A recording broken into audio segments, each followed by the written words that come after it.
and the real spirit which comes from the people, definitely the industry will not flourish unless the people who work in the industry, the workmanship, will really push it forward.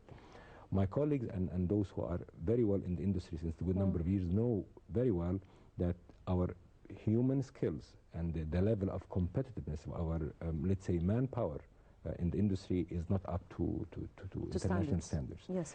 And I'll add to that, and I will not shy away of saying that, there is also a behavioral aspect, not just the skill one that we always hear complaints from. These are things that we over the past decades, actually it's not over 1 year or two, I don't think the governments, they give it enough attention. And since the 60s and part of the 70s, we concentrated heavily on let's say large industry, heavy industries, and we did not give as much attention to medium enterprises, medium industry, micro industry, and that's another problem. I mean, if you look to a country like Germany, 1.5 trillion euros of export, the first country in the world. If you exclude armaments out of that in export, really the backbone of a country like that is not just the great big companies that we know of in a country like Germany, but it's the medium and the small industries. This is another aspect, together with the human factor, that I don't think we as a country have given it enough attention. And once we do that, and we have the opportunities, when we have time, I'll perhaps would want to discuss that more with you, but once we give that more attention, I think it will push the economy forward. Because also the large industries are not as mobile and as transformable as smaller and micro industries. Right. Mr. Marzouk here, if I can ask you about what could be jeopardizing the Egyptian industry from getting its supposedly or should be standards. I mean that industry should be #1 for the national revenues. It is not. Actually, it is not. Why? One of the main issues in any industry, in any place in the world, not the top management only, the middle management. This is the real nerve which make it or break it. Middle management.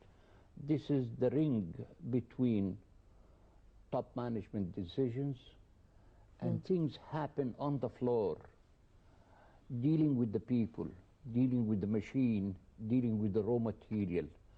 This gentleman or this man is very rare in Egypt. The middle management. Go to Germany, go to France, Italy, I'm not saying America or Russia or whatever.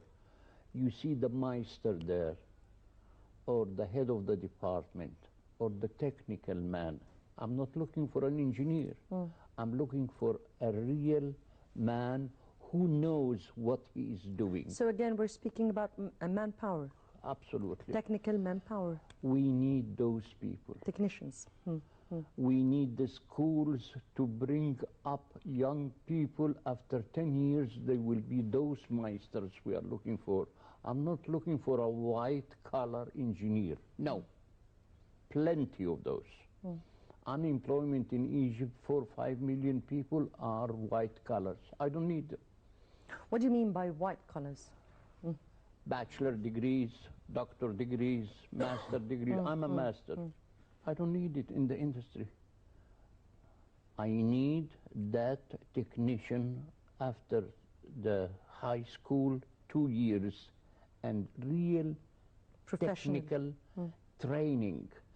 People, if some people, they recognize something we call technical schools like Don Bosco. Don Bosco, yes. I wish we have 2 or 3 Don Bosco schools in every city in Egypt. If you want to help me as Italy or France or whatever, I don't need money. I need your people to come, and we... And train our manpower people. Yeah, and we as business people will be more than happy to put money, machines, land, to make those schools. Because This is a real investment in the future to make the man who can make it or break it. Is it just the manpower issue, or there are also the bureaucracy and laws that are hindering the progress of industry? I mean, what else?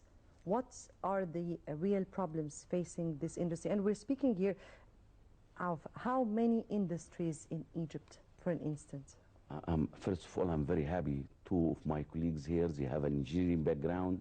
I'm the only man here sitting where I have management background. So industry, it moved from technical and so on to training and management and so on, which I'm happy to hear that from you. And that is the issue, real issue. We are not investing in human capital. True. And what we need really, not white collar as he mentioned, engineering and all of this certificate, Yes. where our university crowded with, whether it's a private university or public university, what we need is a vocational training.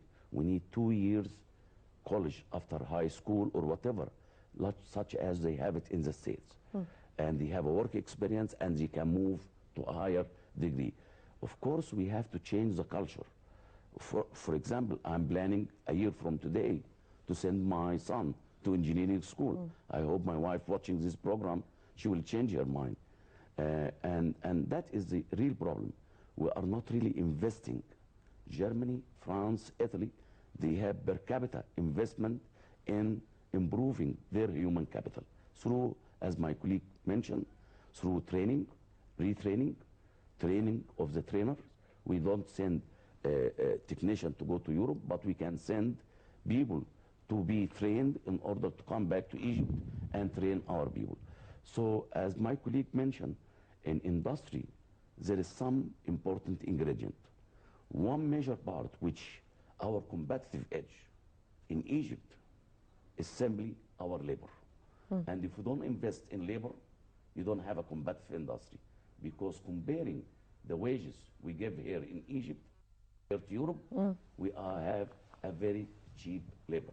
And that is what Chinese people did in order to be number 1 or 2 or 3 in industry right now. They really focused on their competitive advantage, which is a cheap labor. We have a cheap labor, but we have to invest in it. Qualify them, train them, make them qualified to take over in Egyptian industry. That's one thing. The other thing, which is related to industry, is our location. God gave us a location. Why we don't use it? So you have a location and people in millions.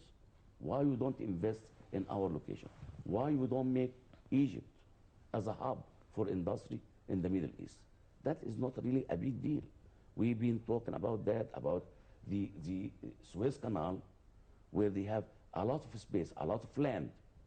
And once you do that, you can have industry from all over the world come invest in Egypt. And forget about the 8 billions we generate from Suez Canal.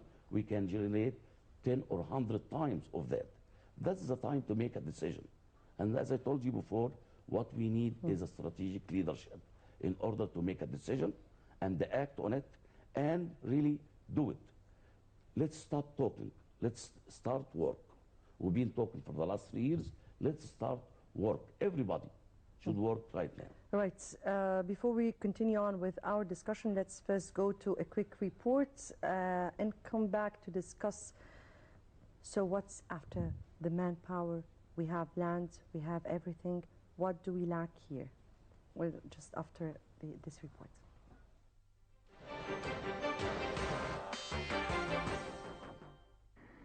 National unemployment reached 13.4% of the total workforce during the third quarter of 2013. That's according to a statement by the Central Agency for Public Mobilization and Statistics, CAPMAS, announced in an official statement.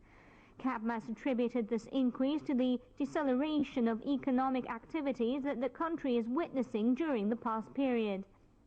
The unemployment rate represents an uptick from 13.3% in the previous quarter and 8.9% during the same period in 2010. According to the CapMass report, Egypt's total labor force amounts to 27.2 million, a 4.2% increase compared to the same quarter in 2010. The report also mentioned that the youth constitutes 70.8% of the total unemployed, with around 10.6% aged between 15 and 19 and 20.9% ranging between 25 and 29 years of age. The majority of the unemployed youth were found in the 20 to 24-year-old tranche, of which 39.3% were jobless.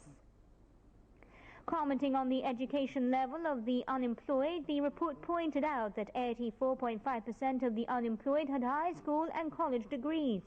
The report also indicated that labor force participation in economic activity represented around 47.7% of those aged 15 years or older, a decline from 48% during the previous quarter and 49.5% during the same quarter in 2010.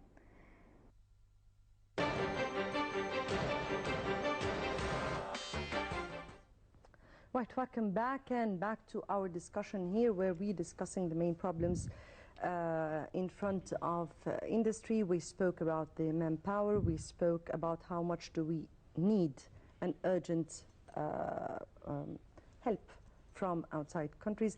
But we have not spoken yet about real and important factors hindering industry from going forward. Well, one of the major issues that, let's say, reduce the competitiveness of the Egyptian industries until today, we are still haven't got heavily into industries that have high value added to the economy. Our exports from the industry are mainly either like a raw material or first stage of manufacturing. We don't go up higher in the ladder where really you can make the profit and the value added from these exports. If I were to give you an example, one of the countries that share borders with us, they have 14 times exports than ourselves in terms of technology and electronic components and so on. When you think of the money and the manpower put into that, it's minimal. It's mainly about know-how, it's about technology. So definitely, and over those 3 years, and I'm not going to talk about 30 years, over the past 3 years, the world have taken so many strides in the industry on the technological front, and we are still trying to regain our first position. To catch up with them in a way or another. So even the gap, if there is the gap is quite wide. I have also to comment on something, and I agree with my colleague on that, about the wages of the Egyptian labor. And I'm not going to talk only about the big factories, but I have to say also that it's a question of productivity. You may give a small wage, but that labor or those labor, their productivity is less. They waste out of training large amount of materials. They damage and do not maintain the equipment, so they end up being a costly labor rather than a cheap one, although you pay them per day or per month less one. And that's an important issue. When you get a skilled labor, and I go back again here to technology and the ability to have this kind of discipline and behavior in the manpower,